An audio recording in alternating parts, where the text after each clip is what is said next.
If you guys enjoy what I do, be sure to hit that like button and subscribe. It really helps the channel and it's free and easy to do. Welcome to my channel where we cover the lore of Final Fantasy XIV. We cover the stories both big and small, the epic and the cute, the silly and the tragic. I hope you all enjoy the ride, and welcome to the Chronicler of Lore.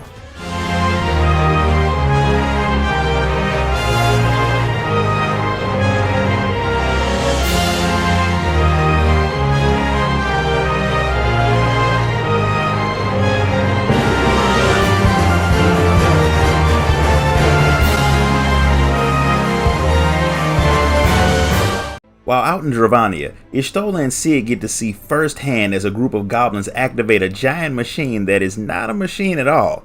It's actually a primal. The two of them are still out there trying to learn more about the strange primal when the Warrior of Light shows up. The goblins of Idleshire are worried because the primal is big enough to crush their entire settlement, but Y'shtola shows up right on time to tell Slowfix to calm down. Did I mention how much I love the different goblin names? Y'shtola's glad that you're there because the situation is pretty serious.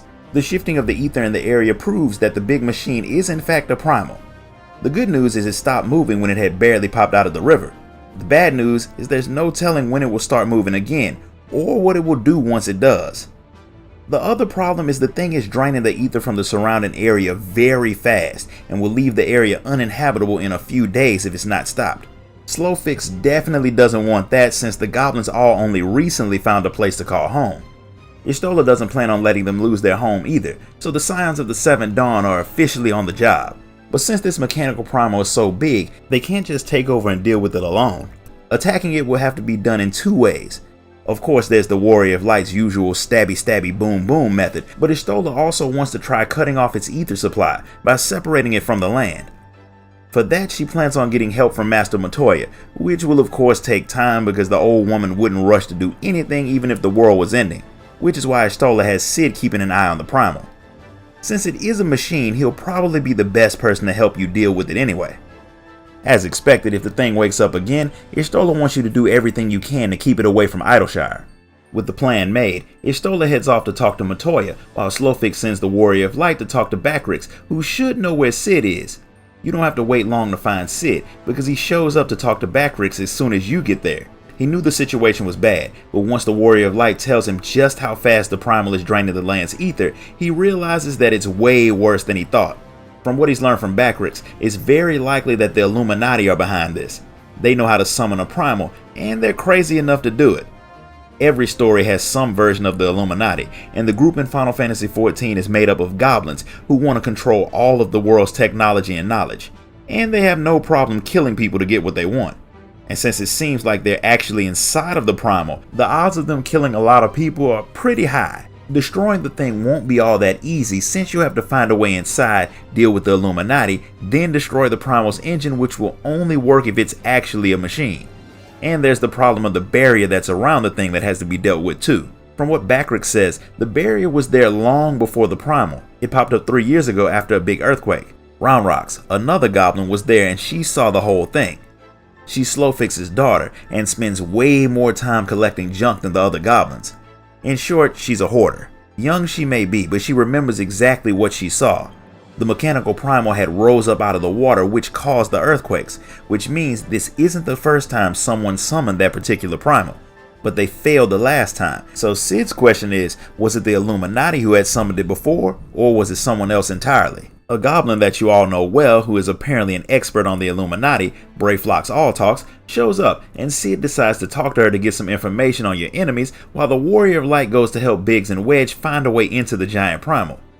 While you're all making your plans, an Al Ra with the scar on her face watches you from a distance. The barrier is posing a problem for Biggs and Wedge, but when the primal came out of the water, it put one of its hands on shore through the barrier, giving the two of them an entry point into the big machine.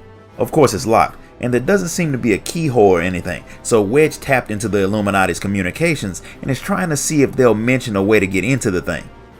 He's getting a signal, but it's just repeating a weird pattern over and over. Wedge is positive that it's a code, and the Illuminati came up with a crystal that they use to decrypt their messages.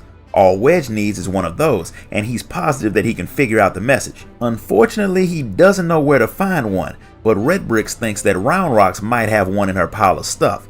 Wedge has built a device that would detect the crystal if it's nearby, so he gives it to you and sends you to go sift through Round Rocks' stash. The goblin does have one of the crystals, but it's her favorite treasure, so she doesn't really want to give it to you. But since you're doing something important, you can have it as long as you bring it back. So the Warrior of Light brings it to Wedge, and the message is immediately decoded.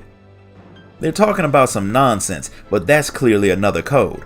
Apparently they made a failsafe just in case someone got their hands on one of their crystals. The scar-faced Owl Ra shows up, and she says that she can crack the code if you're willing to make a deal with her. Her name is Mide and she's a treasure hunter. She wants something that's inside of the giant, and she'll help you get inside if you help her make it out with the item. She's well aware of the fact that the Illuminati are inside of the primal, which is why she came to you. Strength in numbers and all that.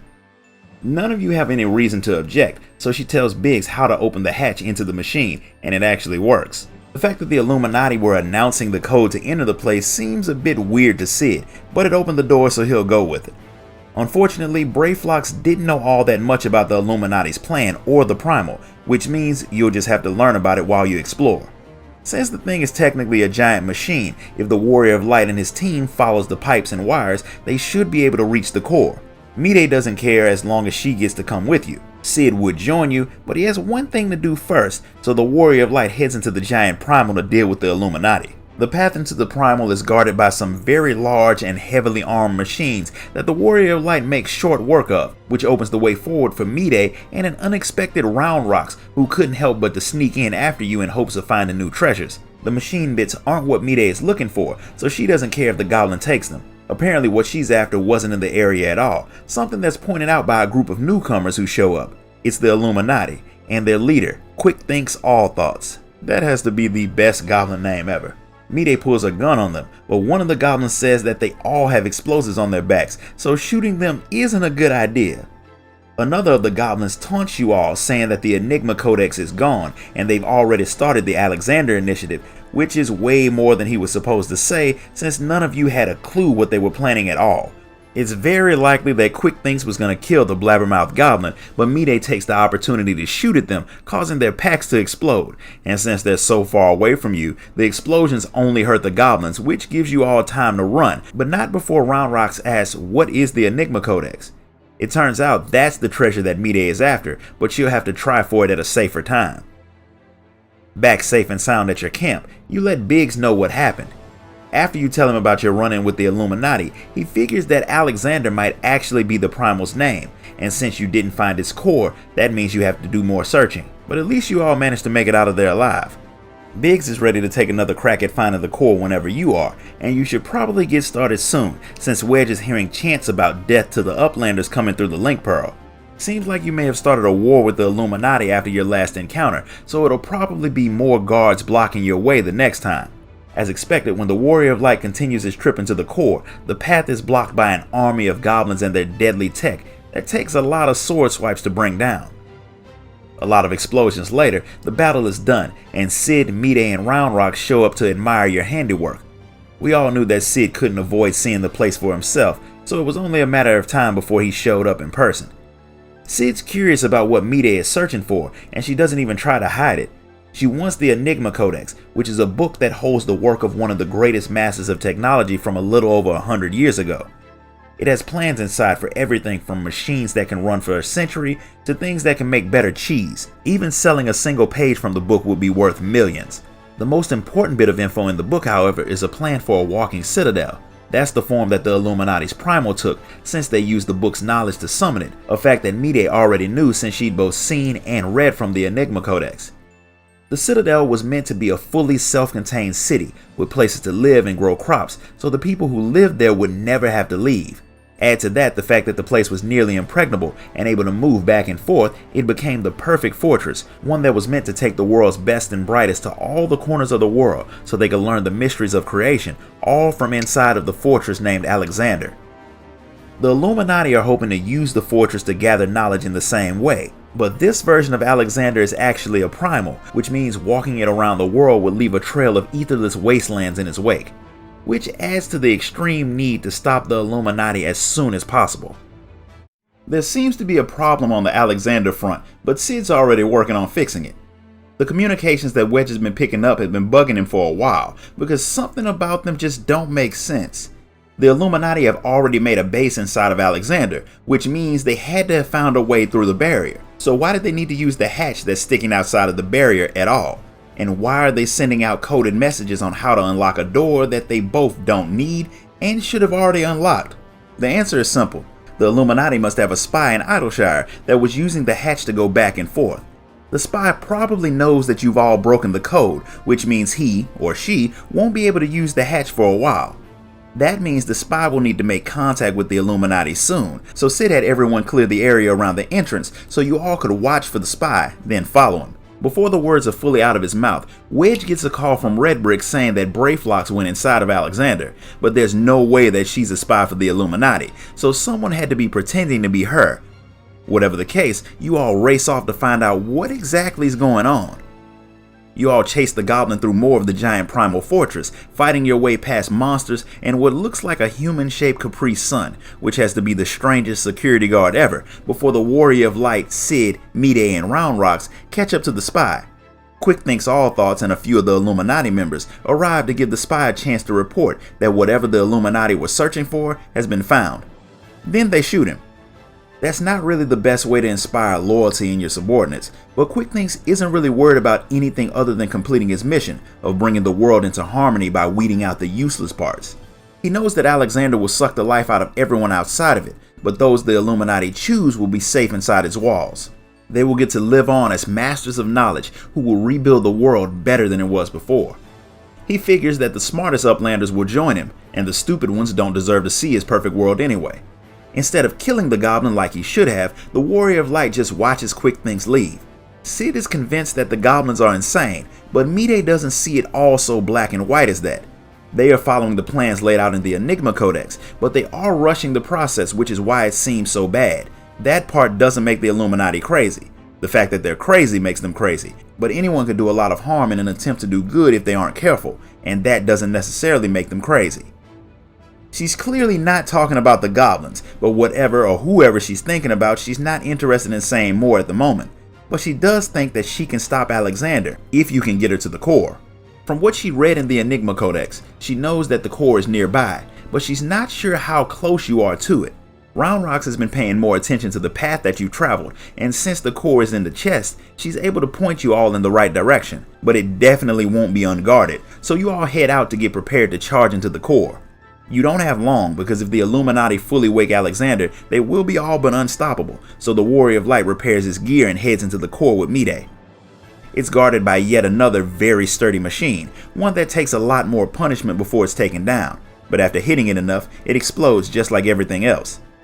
With the way clear, Biggs and Wedge join the Warrior of Light and Mayday at the very large heart of Alexander. True to her word, Mayday climbs on top of the core and opens it with a few button presses, but Quick Thinks All Thoughts shows up, admitting that maybe you're all smarter than he gave you credit for, but he doesn't seem all that upset about what you've done. From what Wedge sees, the goblin rides deeper into Alexander talking like he actually won, almost like he wanted you all to deactivate the core. What's even more odd is Quick Thinks shows up alone like he'd sent his honor guard off to do something more important even than watching his back. The thought hits Wedge that the goblin might have sent his minions off to Idleshire while you were all away, so you all race out of the primal only to find that the Illuminati did attack the place. It was a strange attack according to Redbricks, because they only took useless junk that they stole from Round Rocks, which means what they took probably was anything but useless, and they made it a point to take everything that she'd gathered. They may have even taken her if she hadn't been out looking for more stuff during the attack. It's Sid and Biggs to the rescue. They show up with one very unconscious goblin thief as well as Round Rocks' possessions. Biggs had figured that the thief might be in the area, and with a little searching they found him. But the question is, what exactly were the Illuminati looking for in Round Rocks' stash? They clearly hadn't found it, otherwise they wouldn't have still been hanging around, which makes the little goblin wonder if what they were after was the stone that she loaned to you. She'd never taken it out of Wedge's machine, so it wasn't in her stash. She'd found it by the Charlian ruins when Alexander first appeared, something that Mayday was completely unaware of. When she takes out the stone and it glows, Mide recognizes it as a piece of the Enigma Codex, which means the only reason the Illuminati hasn't proceeded with their plan is because they don't have the completed Codex, meaning they will definitely be back, and you and the mysterious Mide will have to deal with them.